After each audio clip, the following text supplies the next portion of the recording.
అందరికీ నమస్కారం అండి. సుందర ఛానల్కు సుస్వాగతం. ప్రకృతి ఆహారమే ఔషధం. రేపు జెండా వందనం స్వాతంత్ర దినోత్సవం సందర్భంగా మీ అందరికీ స్వాతంత్ర దినోత్సవ శుభాకాంక్షలు తెలియజేస్తూ, మనం ఇంట్లో రోజు 1కి 2, 6, 3 మినపప్పు బియ్యం పిండితో చేసే దోశతో త్రిరంగ దోశ వేస్తున్నానండి. మనం ప్రతి ఒక్క దాంట్లోనూ మన స్వాతంత్ర దినోత్సవం చూసుకుంటూ ఈ దోశలు వేస్తున్నాను.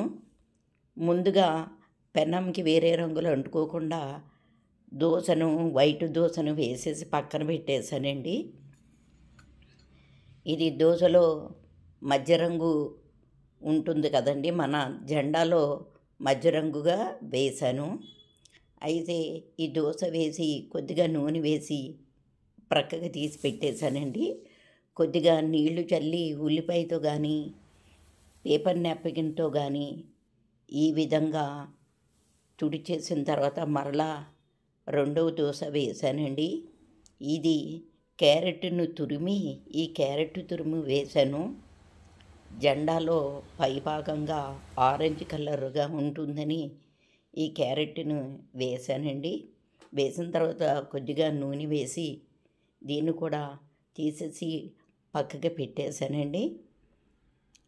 ఇది జెండా బంధనంలోని పై రంగు ఆరెంజ్ కలర్గా ఉంటుందని మరలా నీరు వేసి కొద్దిగా తుడిచిన తర్వాత కొద్దిగా కొత్తిమీర, పుదీనా, కరివేపాకు, ఇంట్లో చుక్కకూర, కొద్దిగా పచ్చిమిరపకాయ, ఉప్పు వేసి ఇవి గ్రీన్ కలర్గా ఉంటుందని వేశానండి.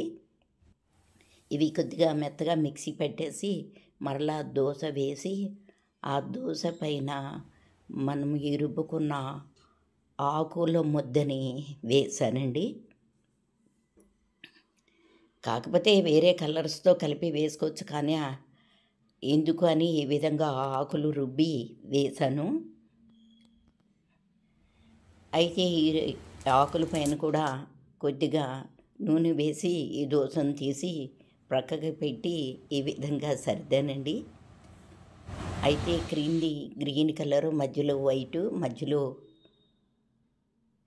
మన వైట్కి అశోక చక్రం ఉంటుంది కదండి. ఈ అశోక చక్రానికి నేను బరకగా ఉన్న బియ్యం పిండికి కొద్దిగా మనం మిఠాయి రంగు ఉంటుంది కదండి, ఆ మిఠాయి రంగుని కలిపి ఈ విధంగా అశోక చక్రాన్ని వేశానండి. ఈ అశోక చక్రము మనకి పర్పుల్ కలరు, బ్లూ కలర్లో ఎక్కువగా వేస్తాం కదా, ఆ విధంగా వేశాను.